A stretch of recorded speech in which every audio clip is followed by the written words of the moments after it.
नमाज पढ़ता पे बोल बिस्मिल्लाहिर्रहमानिर्रहीम अस्सलाम वालेकुम ऑल फ्रेंड, क्या हाल चाल है। उम्मीद करें ना सारे दोस्त खैर खैरियत नाल सो बिस्मिल्लाह पढ़ते आज दा न्यू व्लॉग करें स्टार्ट। दोस्तों आज दी वीडियो खास है कि अस वेंदे पे सीधे आज बहावलपुर सारे दोस्त एक बहु अजीज हैं उन्होंने थी गई एक्सीडेंट आज वेंदे पे स्पेशली उन्होंने को पुछण दे क्योंकि तक पता है कई मरीज को पुछना ये एक तो आप सल्लम ने आख्या है कि मरीजों को पुछा करो सवाब थींदे इन वास्ते असां भी वेंदे पे सारे दोस्त एक्सीडेंट थे पुछण वेंदे पे बहावलपुर सीधा बस दोस्त आवन वाले दोस्तों के नाल वेंदे पे जिन्हें हाल तक भी मरनास व्लॉग को सब्सक्राइब नहीं किया जल्दी ना मार्चा सब्सक्राइब वाल करने आज फैनली जनाब गड्डी आ चुकी है तो असां गड्डी दे सवार थींदे पे सीधे वेंदे पे बहावलपुर अपने दोस्त को क्योंकि सारे दोस्त थी गई एक्सीडेंट तो सारे दोस्त पहले मैं दोस्तों नाल तारुफ करा गिना ऐसे अगो आज अदनान साहब अरशद भाई और सामने साढ़े चिट्टा भाई साढ़े नाल तशरीफ की बैठन तो असां सारे हुण सवार थी गए गड्डी उत्ते तो वेंदे पे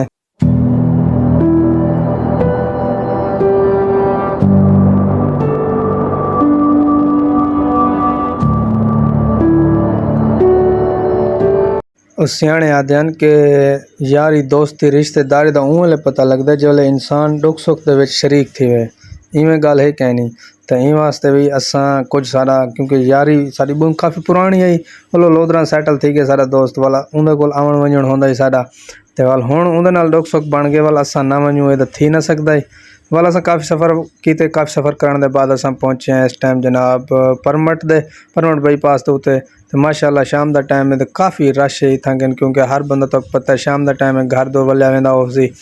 वाल असां परमट तो क्रॉस करके तक पता है बस हुणी में समझो असां अद्धा सफ़र कर चुके हैं तो बाकी सारा रहा पे अद्धा सफ़र तो वाला माई में दोस्तों को थोड़ी कॉल की तो मैं कॉल कर दे उन्होंने को आगाह की तो मैं कि यार अपना दोस्त जो होंगे जो एक्सीडेंट थी गए क्या तुसां जुलदे वे यकीन करो मेरी इवें कॉल करन दी देर है तो मेरे सारे दोस्त इवें मिनटां सकिंटां दे विच यकीन करो इवें गड्डी छेक के आ गए वाला असां गड्डी छेक के वाल इवें असां रवाना थी गए हुण असां इस टाइम जनाब पहुँचते पे अपने प्यारे शहर क्योंकि साढ़े इतना काफ़ी फैन भी हैं तो पता है व्यूवर हैं सारे देखने वाले तो असां इस टाइम पहुँचे हैं वेलकम टू लोधरा जनाब असां पहुँचे हैं इस टाइम अपने शहर लोधरा दे विच तो तमाम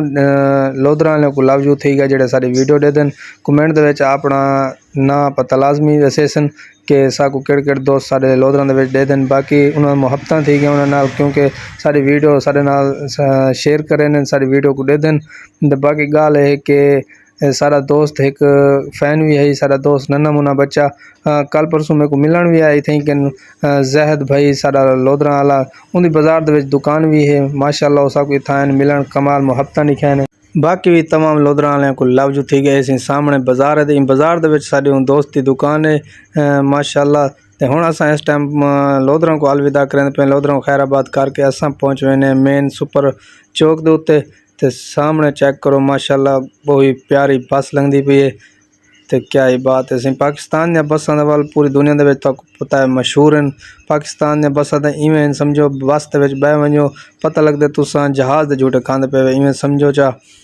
कि क्या ही बात है पाकिस्तानी बसां दी वाला सही में कार को छिकी प्यास मैं दोस्तों को आके मैं कि यार तुसां पहले पेट्रोल ही डिठा है क्या नहीं डिठा वाल ओ ना होवे गर्मी है सारे को धक्का ही नहीं लगता वाला सा पेट्रोल पंप दे वाला गिनना है तो पेट्रोल पंप तो पहले गड्डी दी टैंकी फुल करवांदे पे तो पता है हर चीज़ दे बगैर तो गुजारा थी सकदे लेकिन गड्डी दे विच पेट्रोल ना होवे वो गुजारा नहीं थी सकता वाल इन वास्ते असां तो टैंकी फुल करवाने क्योंकि साकू थी वैसी लेट काफ़ी लेट वलसूं वाला साईं तो पेट्रोल गड्डी पवा के वाल रवाना थींदे पे वाल रवाना थी दे असां इवें समझो काफ़ी सफ़र किते से आदमान पुल माशाल्लाह ये भी काफ़ी बहुत पुरानी पुल है इत्थां दे नज़ारे भी क्या खूबसूरत नज़ारे शाम के टाइम इत्थां बस इवें दिल करें बंदा इत्थें खड़ वञे तो शाम के टाइम ये नज़ारे देखे गड्डियां दे इंदे बाद असां पहुँचने अपने शहर अपने बहावलपुर टूल प्लाजा लोधरा बहावलपुर के दरम्यान दे विच आंदे टूल प्लाजा के उत्ते पहुँचने तो तक लिखा पे अज टूल प्लाजा माशाल्लाह असीं टूल प्लाजा ते पहुँचे काफ़ी रश होंदे इत्थें गड्डियां दा लाइनां होंदियां यकीन करो काफ़ी देर साकू इत्थां रुकना पै वेंदे टूल प्लाजा क्योंकि ये मेन टूल प्लाजा इन वास्ते इत्थां काफ़ी रश होंदे इत्थां टूल प्लाजा भरेंदे पे टूल प्लाजा भाई देखो सामने टूल प्लाजा देंदा पे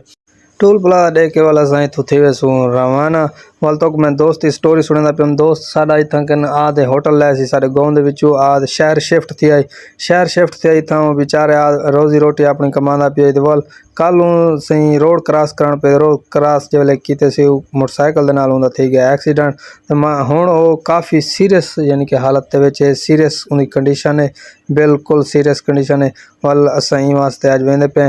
वाल काफ़ी सफ़र कीते से काफ़ी सफ़र करने के बाद असां आ वेने जनाब दरिया सतलुज दे उत्ते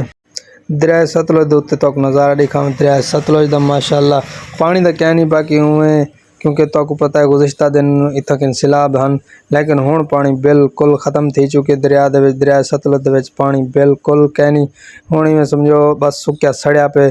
बाकी पानी हो गया वालदा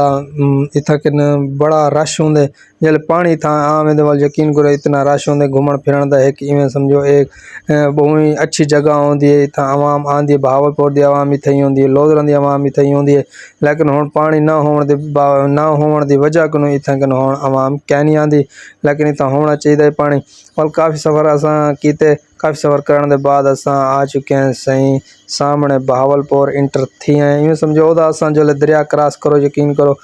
कि तुसां यानी कि तुसां बहावलपुर इंटर थी आए हो सामने माशाअल्लाह वेलकम टू बहावलपुर ते बहावलपुर जो जेड़े सारे दोस्त मेरा वीडियो देते पे उन्हें सारे को लव यू थी गया पर कमेंट दे विच तुसां दसे सो कि तुसां केड़ी जगह तो ये बाकी सारे बहावलपुर काफ़ी फैन हैं माशाअल्लाह दोनों सारे को लव यू थी गया सारी वीडियो दे देन उन्होंने मेहरबानी के सारी वीडियो को दे देन।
वाल से असां गड्डी में स्पीड चई आंदे आसे ते अगू सामने इशारा है बंद सब कोई इतना रुकना पै गए काफ़ी देर तक पता सारी आदत है असां वाल गाँव वाले हैं सब कोई इशारे का क्या पता कि इतना इशारे शहर च होने लेकिन वाल चलो कोई गल नहीं सारे गड्डियां रुकियां खड़े असां भी अपनी गड्डी को रोक दी सामने चेक करो इशारा सही ग्रीन इशारा जल्दा खड़े इन वास्ते आवाम सारी रुकी पी असां भी रुक गए काफ़ी देर इतना रुकने के बाद हुण ट्रैफिक थी गए रवाना लेकिन जितना तक लगता मैं कोई इशारे ख़राब हैं क्योंकि तो पता है देखो ग्रीन इशारा थी ना पे चलो कोई गल नहीं सब कोई इशारे नाल क्या भावें ग्रीन थी वे भावें सब्ज थी वे असां दा वाल वजना बस पहुँच गए हैं असां पहुँचे हैं ई समझो विक्टोरिया हस्पताल दे अंदर इंटर थी हैं वाल असां करेंदे पे कॉल उन्होंने को पूछते पे वार्ड नंबर पूछते पे क्योंकि वाल असां वैसों साहब का नहीं पता कितना रबता कर गए थे रबता करने के बाद असां रवाना थी मैंने वार्ड दे विच जिथां कन सारा दोस्त है ही बाकी गाल है उतना वीडियो का तो पता क्या नहीं वाला सब पूछते आ गए वापस यकीन करो बहुत अफसोस थे सीरियस मामला है क्योंकि उतना वीडियो का अलाउ करने मैं तो दिखावा हाँ लेकिन अफसोस बड़ा थे सबको बड़ा सीरियस मामला है बहुत बड़ा एक्सीडेंट थे सारे दोस्त था वाला सा उतों रवाना थी पे हस्पताल रवाना थी के असा वापस अपने घर तो आते पे सीधा इन बाद असा घर आसूँ रस्ते खाना भी खासूँ क्योंकि काफ़ी लेट थे वे टाइम हुण मैं तो दसा टाइम तकरीबन 10 थींदा पे ते असां हुण इथों रवाना बहावलपुर चो रवाना थींदे पे बहावलपुर चो रवाना थी के लोधरन दे विच सारा स्टे होसी लोधरन दे विच पहुँच के वाल असां उतां कन खाना खासूँ खाना खा के वाल उहदे बाद असां घर सीधे घर वेसूँ वाली थां मैंने लोधरा मेडिकल स्टोर दो भाई ने थोड़ी दवाई घिनी आई तो वो इथों गिंदा पे दवाई वाला बाकी दोस्त गपशप लई बैठे हैं काफ़ी देर इतना भी रुके रह गए हैं गपशप लई से उनके बाद असां आ मैंने लोधरा होटल दे इथों असां होटल दे आके इतना असां खाना आर्डर किते इथों खाना खासूँ खाना खावन के बाद वाल असां रवाना थीसूँ इतना से असां आर्डर तो दे दिते लेकिन देखो खाना केड़े वेले आंदे काफ़ी देर बहन के बाद से काफ़ी देर इंतज़ार करने के बाद सारा खाना आवे तो खाना कहीं दोस्त बिरा खाना हो जी बिस्मिल्लाह नंदा एडू है बंदे ये यकीन करो वाल तक पता पुछते क्या नहीं नंदा वाल स्टे क्या नहीं बिल्कुल वाल खाना खा के जैसे अल्हम्दुलिल्लाह खाना खा के जैसे सारा ये दोस्त बस कराने चुनी आंदा पे सामने चिट्टा सारा बिरा इन बाद खाना खाने के बाद वाल असा हुण इवें गड्डी च बांधे पे सीधे वाल घर दो इवें समझो हुण रवाना थींदे पे। तो उम्मीद है तो दोस्तों आज की वीडियो अच्छी लगी हो सी अगर अच्छी लगी हो साथ चैनल में हास व्लॉग को ज़रूर सब्सक्राइब करे सो लाइक शेयर करे सो मिलते हैं कल नवी वीडियो नाल। और दोस्तों आखिर दे विच यह गल करे सा कि तुहाडा कोई अजीज़ व अकारब कोई रिश्तेदार कोई दोस्त अगर बीमार है तो तुसां भी लाजमी पुछण वञा है ये कार सवाब है ये हर कहीं नाल बनदी है।